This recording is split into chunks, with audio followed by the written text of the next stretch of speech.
Hi guys, it's Scott here. As you probably know, I've got a real soft spot for the Nissan R32, R33 and R34 GTR. If you feel the same way, have I got a surprise for you today. Motorsport Mechanical, 8-second, 1100 horsepower R32 GTR.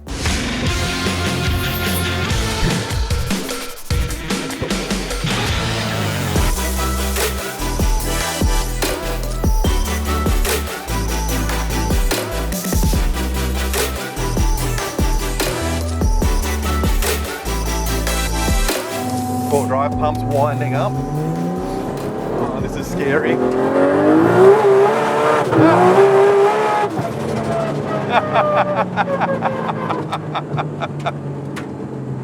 It's GTR. Yeah, GTR. So tell me a bit about, like, you didn't obviously just jump into your car, which is an R34 Nissan GTR. Why do you like Nissan so much, or what's happened? What's the GTR story? My whole life I've always liked their S15s. That's where it really started.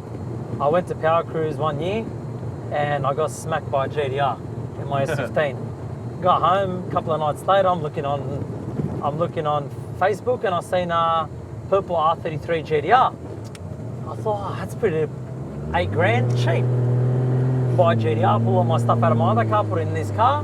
It's got traction. So I went on a mission to Queensland, picked up a 33 GTR, and my heart fell for him.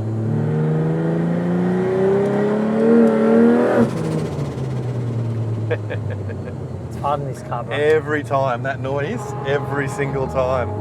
And then where have you gone from there? Like, obviously this is a customer car, but have you got a 32 or have you experienced the 34 in the shop? So I've got the red R33 GTR, which is MSM GTR.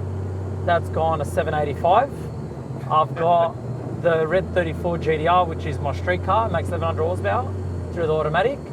And I do got a red 32 GTR. So I do have all three models.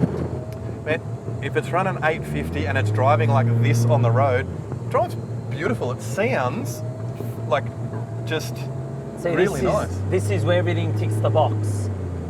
Fly-by-wire, AES valve, full interior, nice quiet exhaust, no exhaust flaps. Everything ticks the box. So see, when I just gave it a hit with you in the car, didn't have to open an exhaust or anything.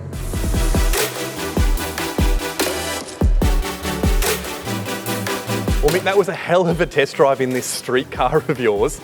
So tell me a little bit about it. It's an R32 Skyline.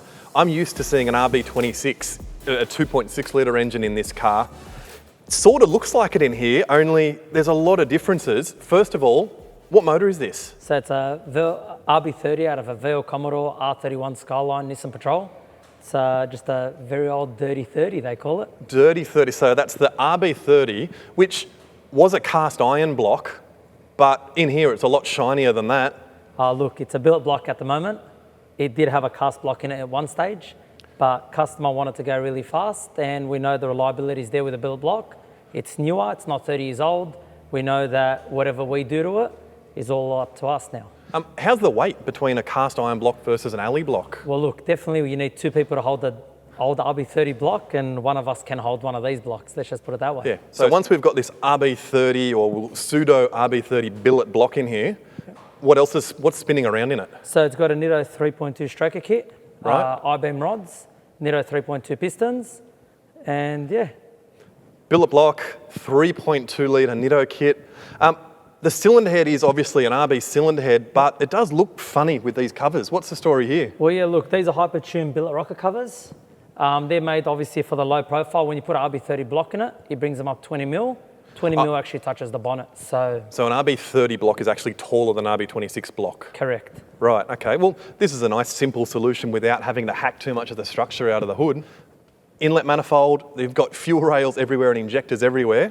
What's going on this side? So it's got a hyper-tuned V2 manifold.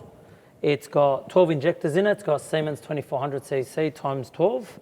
All right, so on that, that's two 2400cc injectors per cylinder. Correct, which works out to 4800cc. Yeah, right.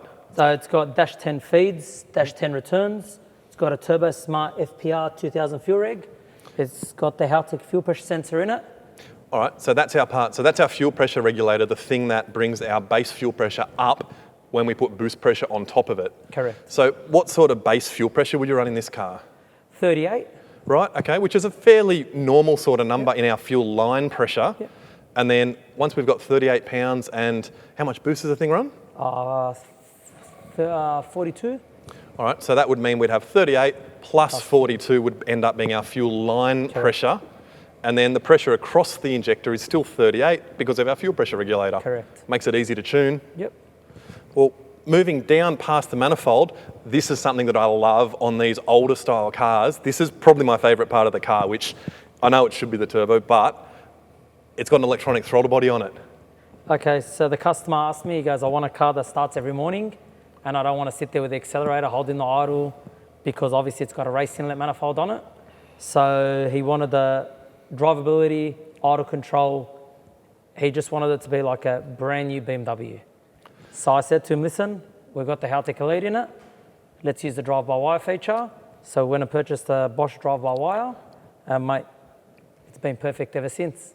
Right, so this thing, how this actually works is we've got an electronic throttle body on this thing. It's got huge camshafts. It needs a heap of air when it's cold. Even without a race manifold, the idle control valve on a car, like on an engine like this, is so small that it was good for a stock engine. Once you get a fire-breathing thing like this, it needs so much air when it's cold that using an electronic throttle, we can actually bring the throttle blade, physically open it quite a long way when it's cold. That way, cold starting and our cruise conditions and our deceleration conditions are just so much nicer. Heavily underutilised in cars like this, I think. Correct. One of the other things that's great about this is that we can build our engine protection against the electronic throttle body so that if we do have any problems with the thing, we can limit the throttle so that the customer can either notice something's up and get out of it, or we can limit it to maybe 10% throttle to get you to the side of the road or whatever the case. Moving off the throttle bit, I can see that it's got a very fancy clamp hanging off the front of it. Yep. Top and bottom, are you using any silicon joiners or anything like that? No, we're not. So we actually use the Hypertune clamps on it. So there's one here, one down on the intercooler. Reason being, we don't like giving a customer a screwdriver on the side of the road if one comes off. And obviously when you're competing with drag racing, there's no time for something to go wrong.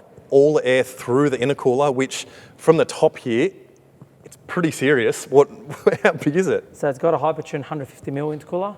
150mm wide. Wide, yeah, correct. 6 inches wide. Correct, yes.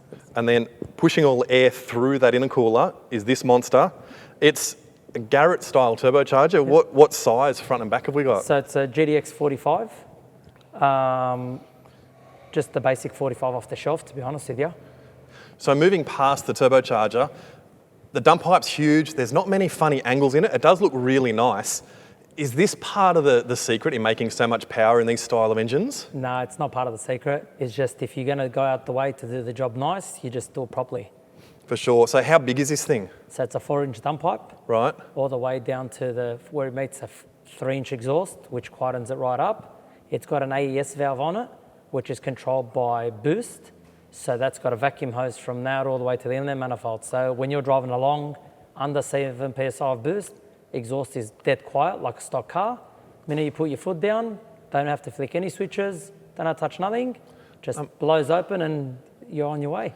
This explains why when you go for a cruise in it, it does drive really nice and it doesn't have that raspy, horrible, it's nice for a while, but on the highway for 2 hours it starts to get a bit annoying. That makes complete sense why it sounds the way it does. There's something over here as well that is normally here, but I can see there's a brake line that's been bent around and moved. That's actually a nice brand new brake line. What did you move in this corner to make it so nice? So in the back corner, there used to be the factory ABS. Right. We removed it. We get our custom brake lines done from the master cylinder. We've tucked them up against the firewall. So we bring them all the way from the dump pipe. We've made new front brake lines, new rear brake lines for the car. So we have never problems with the brakes. And twofold, it makes sense because you're obviously upgrading the brake system because of the power this thing's making, as well as remembering that it is an old car. So it's nice, I suppose, to redo all the lines and just make sure everything's going to be good when you hit those brakes that one time, when you need them, that make sure they're there. Well, I guess before we get too carried away with this and the rest of the car, you've probably got to let us know what ECU's in the car. So what's running this thing? So it's got a Haltech Elite 2500. It's got the single channel wideband. It's It's got the I/O box. It's got every pressure sensor from fuel, oil, flex sensor, oil temperature sensor, to you name it. With obviously, we needed the ECU to run the trigger system of one of our own. So, yeah. All right, this is an interesting thing because I did notice on the triggers, on the harmonic balancer down here, they've got a bunch of teeth and it's got a factory crank angle sensor as well. So is there a bit of magic in here or what's happening with both of these? Well, look, to be honest with you, we took the Haltech to all the technology we can. Normally it has 12 tooth. Right. We've made it 11 tooth, and we've used the factory CAS as the home signal. We've put another disc, so 24:1 disc in the home sensor, and yeah, there's no tricks to it. All right, this is a really clever way of doing it because what we've got is 12 minus 1 on the crankshaft. So that means that every time the crankshaft spins around, we see that missing tooth. So the ECU knows when every piston is at top dead center. Because it's a 4-stroke engine, when it gets to top dead center, we don't know whether it's on the compression or the exhaust stroke. So we always need to have a cam position sensor as well.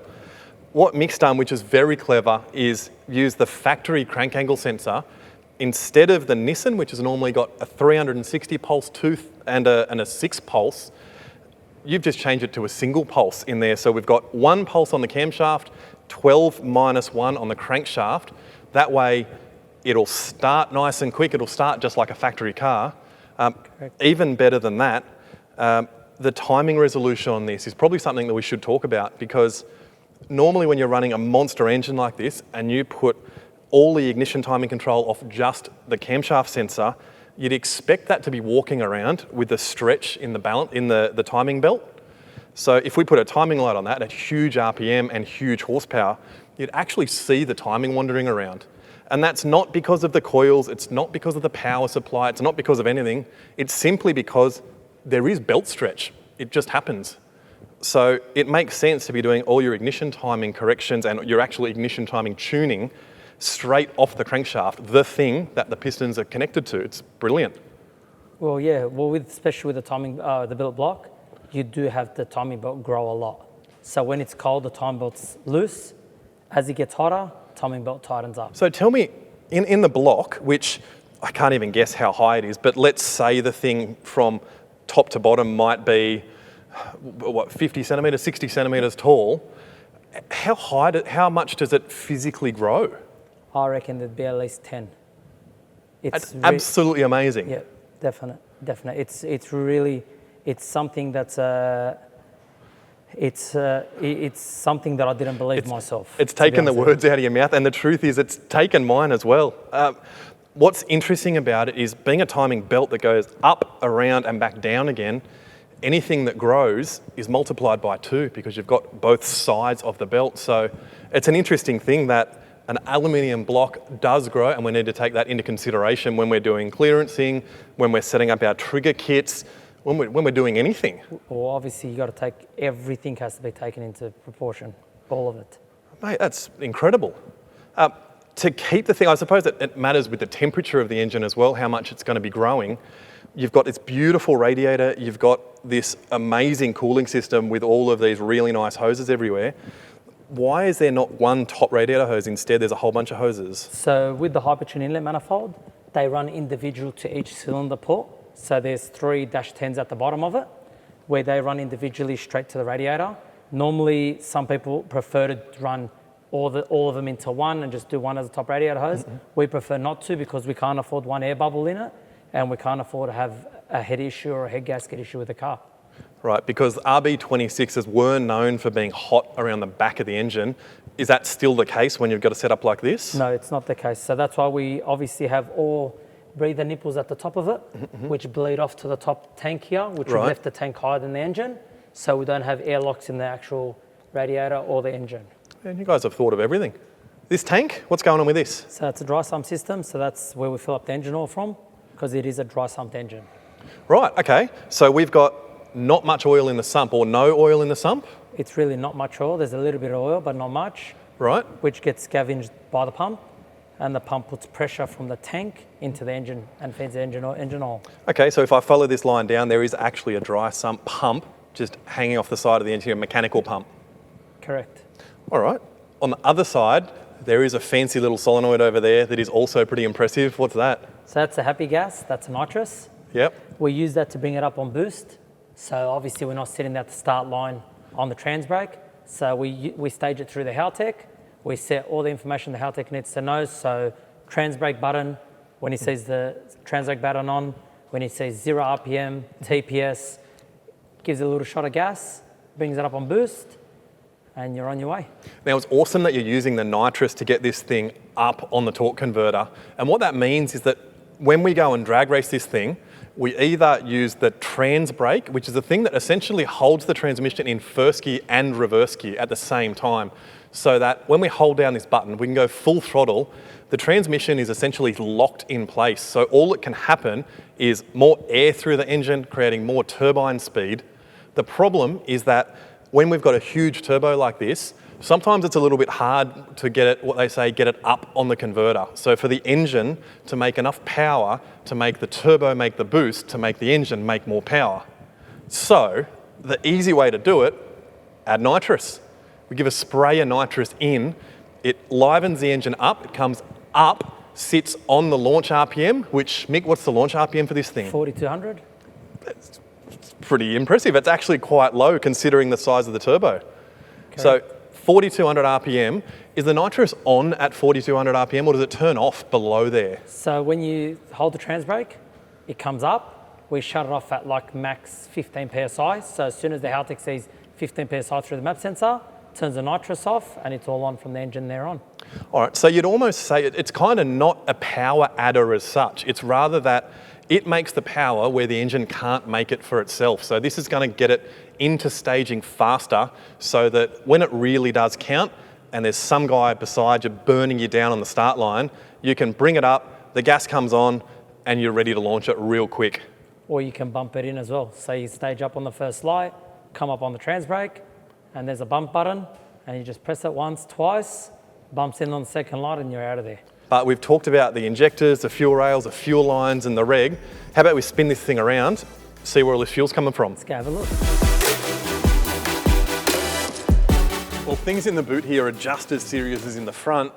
And there's stuff everywhere, but somehow you've still made it look super neat in here. The motorsport mechanical way.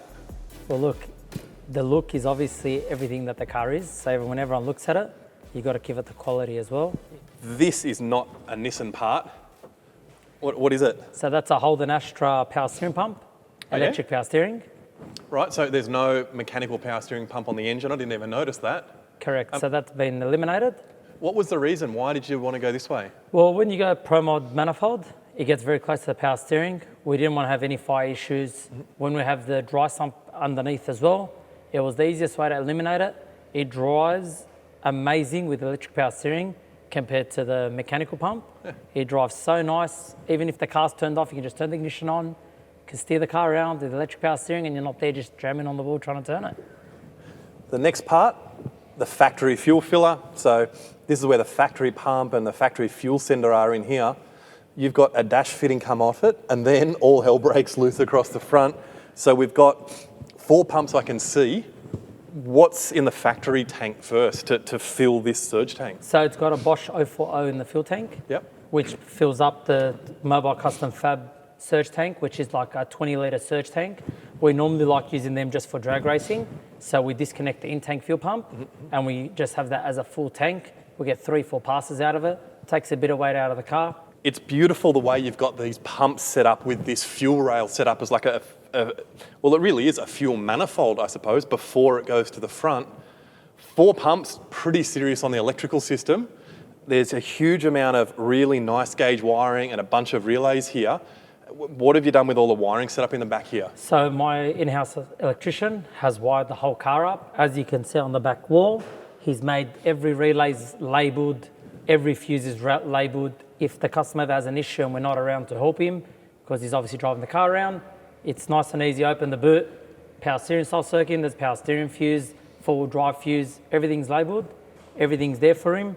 The whole car's been wired from front to back, so from legitimate, new wiring from tail lights all the way to the front headlights, all brand new. Perfect, and that's the way to not have any problems. These things are obviously drawing a huge amount of current, so we need a serious battery supply. You've got the battery on your corner. Yep. How many CCA or what size battery is this? So that's the Odyssey battery. It's 880 cold cranking amps. Right. We've got the RH9 alternator, which is 150 amp alternator, with headlights on and everything. Max voltage drop I do see is a 13.5, and not even another issue. Right, and one of the really nice things with the battery conversion, having the battery in the boot. Did this car originally have a battery in the boot? 32? No, factory there in the engine bay where the catch can is at the moment. Right, okay. Whereas R33 and R34 GTR were in the boot in the middle here. Correct. Right. One of the things that I really like about this is I can see that you've got some really good sized battery power and ground wiring. And I know that that goes all the way to the front of the car, to the block, then from the block to the chassis at the front, just like a factory car would be. It's the way the battery wiring has to be, because doing a battery in the boot conversion and then having a little ground wire straight to a bit of tin in the boot is just not going to it's not going to supply the current that a car like this needs to start, and especially to run all these electric pumps. So we are definitely going to get rid of the 4044s in the surge tank. We are going to run a mechanical pump in it.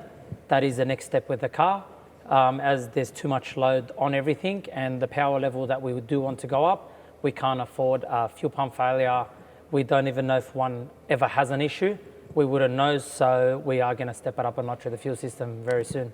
Man, that's a really good idea, because on a setup like this, a heap of pumps is lovely. A mechanical pump, there is something about them where they do just flow so much fuel and make the tuning really easy on a ginormous power car like this. So with the mechanical fuel pump, are you planning on putting one and replacing here, or are you going to be putting it in the front? Well, to be honest with you, we might get the cable-driven one because the car's already plumbed up and everything. Just saves a lot of expense, so we just put it straight in the boot and just run the cable straight to the front. What an elegant solution that allows so much fuel flow. Yeah, it's brilliant. Well, Mick, Motorsports Mechanical, mate, thanks so much for bringing this pristine R32 GTR past for us to take a look at. I love it. No worries. Thanks to Haltech for their support and their time. And guys, that's all we've got time for today. So as always, thanks very much for watching. My name's Scott, and I'll see you next time.